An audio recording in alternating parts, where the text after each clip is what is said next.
한국에 잘 다녀왔습니다.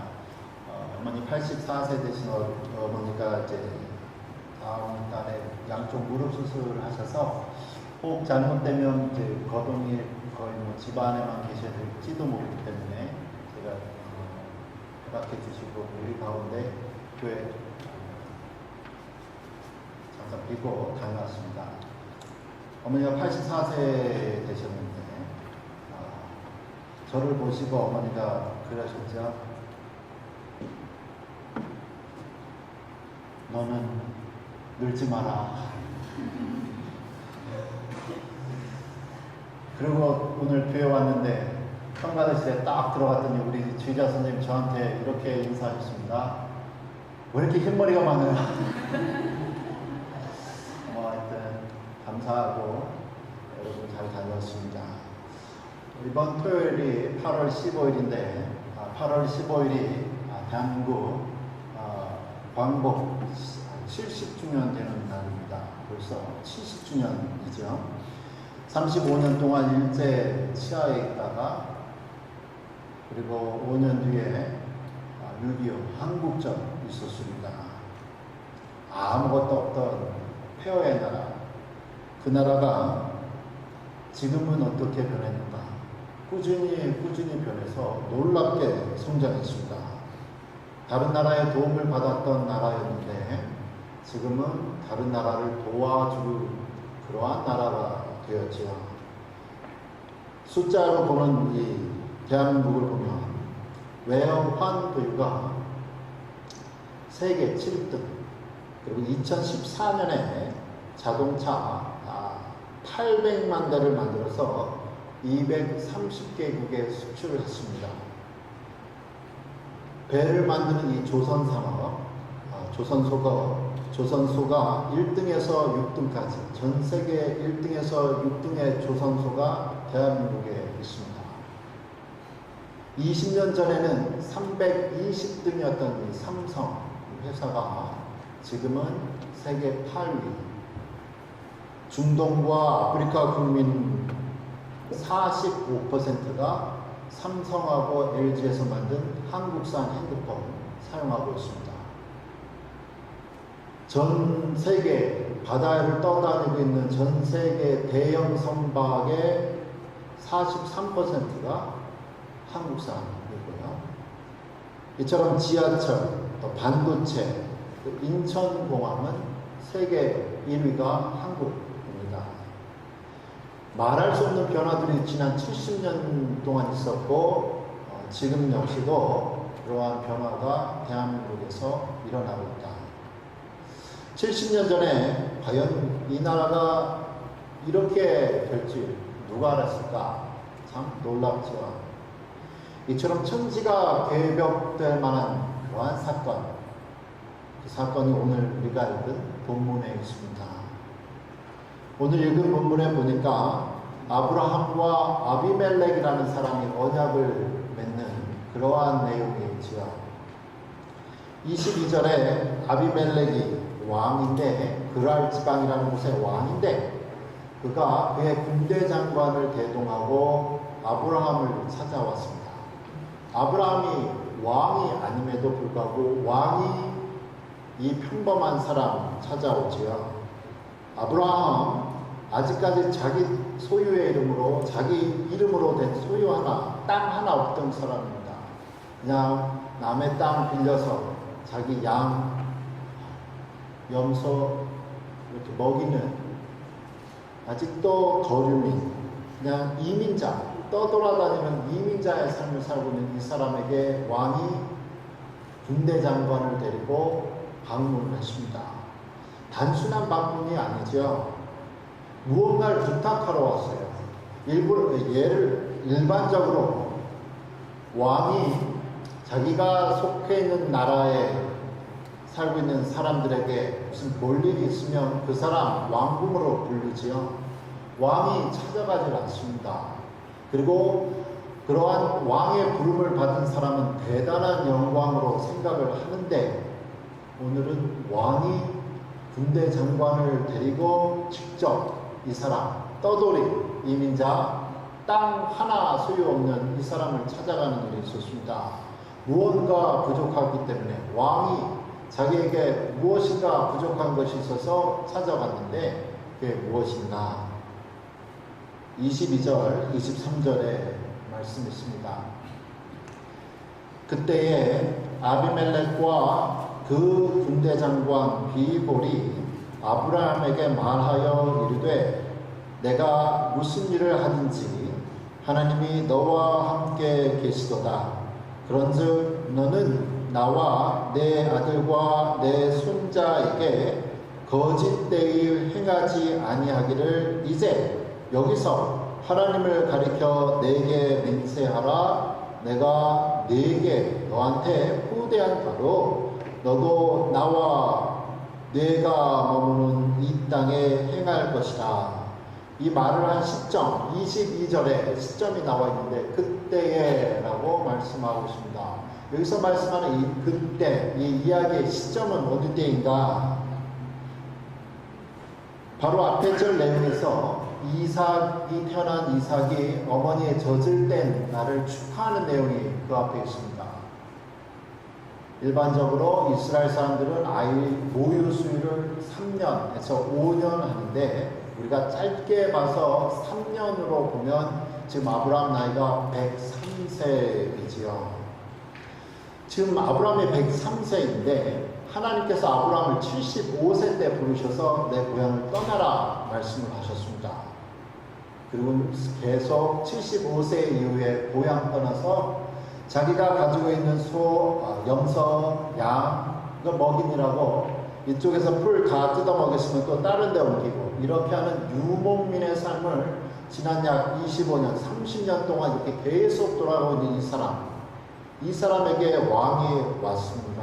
하는 말이 23절에 내가 전에 당신한테 잘해준 것처럼 선대한 것처럼 후대한 것처럼 나와 내 자손에게도 그렇게 해주십시오 라고 부탁을 하지요. 무슨 일을 이 왕이 그러면 아브라함에게 전에 잘해준 것을 말하고 있는가? 창세기 20장에 이 사람 왕이 무슨 일을 했는지 잘 나타나 있습니다. 창세기 20장 전체가 다 그 내용인데 창세기 18장을 보면 하나님께서 아브라함에게 나타나서 내년 이맘때 너가 아이를 낳을 것이다. 그때 아브라함이 99세였습니다.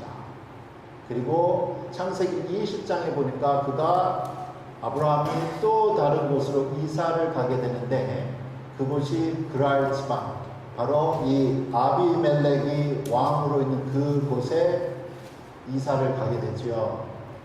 왕이 보니까 이 아브라함과 같이 데려온 여자가 이게 창세기 20장 내용인데 너무 아름답거든요.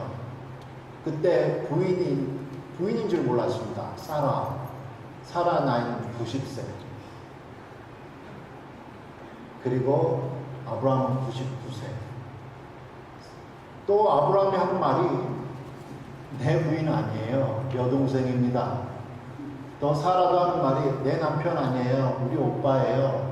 그래서 다른 남자의 아내인지 모르고 자기 왕궁으로 데려가죠.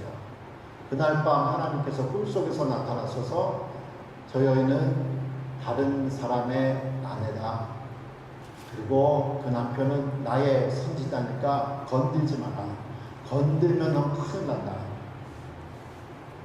꿈속에서 깨서 자초지정을 알아본 이 아비멜렉이 다른 남편의 아내를 데리고 온 것에 대한 수치를 혹여나 끼쳤을까 미안해서 짐승을 주고 돈을 주면서 잘 보내는 사건이 창세기 20장.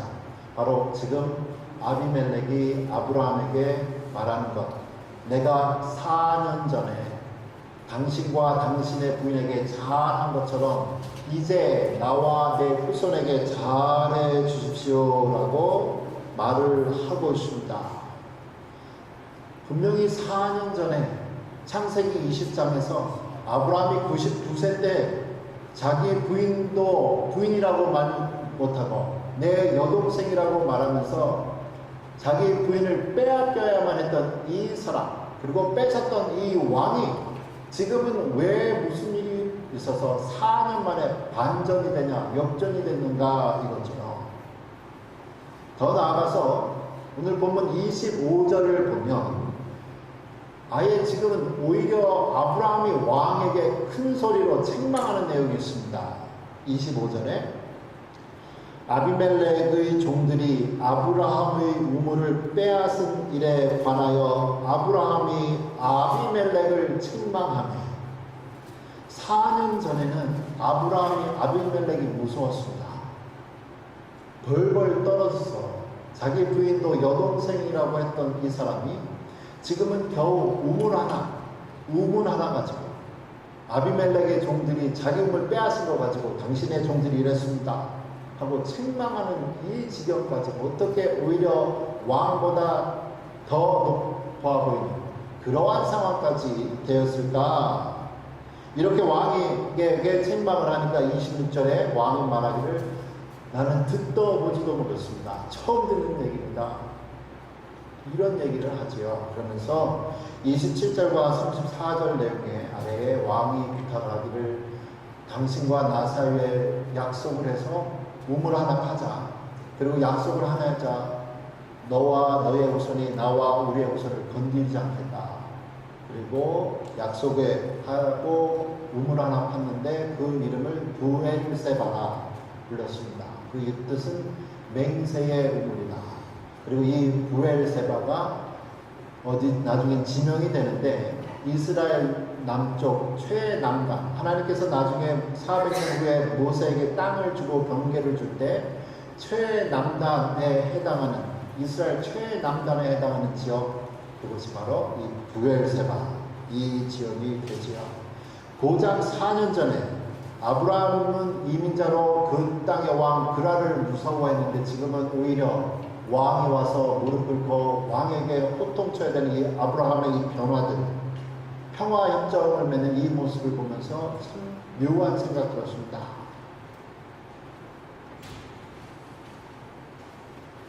어떻게 하다가 이렇게 됐냐 이거죠. 어떻게 하다가 이렇게까지 왕이 자기 자신을 낮춰야 됐는가. 22절에 보니까 그때에 아비멜렉과 그 군대 장관 비볼이 아브라함에게 말하여 이르되 내가 무슨 일을 하든지 하나님이 너와 함께 계시도다. 이 왕이 보았습니다. 이 왕이 알았지요. 이 사람 아브라함 보통 사람이 아니구나. 하나님이 함께하는 사람이구나. 4년 전에 자기가 모르고 그랬지만 사라를 자기 궁으로 데려온 그날 밤 하나님께서 나타나셔서 막으신 그 경험이 있었습니다. 그때도 생각했지요. 이 사람 보통 사람은 아닌 것 같다. 그때가 아브라함이 99세 그리고 1년 후에 100세 됐을 때 아브라함에게 아이가 태어난 것을 듣게 됩니다. 그리고 103세, 105세 정도 될 이 무렵에 아이가 젖을 때는 그때 왕이 오지요. 잘못하다가 큰일 나겠거든요. 전에 분명히 사과 충분히 했습니다. 4년 전에 자기가 잘못한 거에 대해서 충분하게 사과를 했는데 지금은 이제 후손까지 생겼기 때문에 아브라함이나 혹여 아브라함의 후손들이 저 아비멜렉이 우리 할머니를 우리 어머니를 이렇게 했지 하고 해코지 할까봐 무서워서 지금 먼저 선수 치러 나왔습니다. 그리고 나서 잘못했다. 그리고 약속하자. 우리 건들지 마라. 약속하고 있습니다. 아브라함에게 아비멜렉이 지금 22절에서 고백한 것처럼 아브라함이 당신이 하나님과 함께 하는 사람인 걸 알고 있습니다. 하지 않았지요. 아브라함, 내가 보니까 하나님께서 당신과 함께 하십니다. 아브라함 사실 나쁜 사람이지요. 자기 부인을 2번이나 팔아먹었던 사람이니까 이러한 파렴치 않은 사람임에도 불구하고 하나님께서 함께 하시는 것을 왕이 보았습니다. 그래서 이 사람이 지금 땅덩어리 하나 자기 소유로 하나 갖고 있지 않냐는 나그네이지만 이 사람 보통 사람이 아닌 것을 알아서 그의 후손이 보통 사람이 아니라 하나님이 함께 하시는 백성인 것을 알아서 두렵고 떨리는 마음으로 지금 왕이 머리를 숙이고 있습니다. 지금 약해 보이는 사람이라고 해서 항상 약한 사람이 아니고 지금 강한 사람이라고 해서 항상 강한 사람이 아닌데 예수님께서 하신 비유에도 이러한 내용이 하나 있지요. 거지 나사로와 부자에 대한 이야기가 있습니다. 둘 다 이 세상에서 그냥 한 사람은 부자로 한 사람은 거지로 살았는데 죽고 나서 운명이 바뀌죠. 부자의 집에서 나오는 음식 찌꺼기로 연명했던 이 나사로는 천당에 갔습니다. 천국에 갔습니다. 그리고 이 부자 예수님의 예화에 나오기 때문에 당연히 유대인이라서 당연히 천국에 갈 것이라고 생각했던 이 유대인 부자는 지옥에 가죠. 그리고 지옥에 있는 이 사람 부자가 아브라함에게 말하기를 저 나사로를 우리 집에 보내서 천국과 지옥은 분명히 있다. 그리고 유대인이라고 해서 다 천국 가는 것이 아니다. 그렇게 살면 안 된다고 꼭 말하라고 아브라함에게 부탁을 해야 하는 그러한 인생의 반전의 내용이 있습니다. 이것처럼 하나님께서 인생의 반전을 내보여 주시는데 하나님을 섬기는 사람과 하나님을 섬기지 않는 사람, 하나님이 함께 하시는 사람과 하나님이 함께 하지 않는 사람의 운명이 바뀌는 것을 예수님 말씀해 주셨습니다. 예수님의 일생도 우리에게 말씀하시죠. 예수님 무시당했습니다. 침뱉음을 당했습니다. 그리고 십자가에서 죽었습니다. 죄인처럼 실패자로 낙오자로 죽었습니다. 그러나 3일 만에 하나님이 죽은 자를 살리셔서 지금은 하늘아버지 우편에 앉아 계시는데 성경에 보니까 언젠가 우리 예수님 심판주로 다시 오는 그날 아버지의 아들 예수에게 침뱉고 모욕했던 그 사람들이 모두 다 예수 앞에 무릎 꿇을 그날이 있다.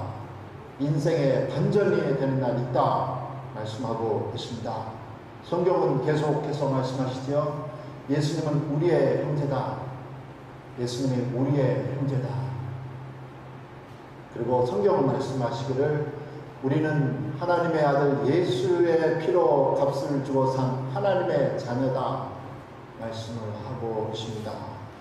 지금은 그렇게 보이지 않지만 우리가 지금은 하나님의 양자의 영광스러운 모습처럼 보이지 않지만 언젠가 하나님 나라가 다시 이 땅에 올 때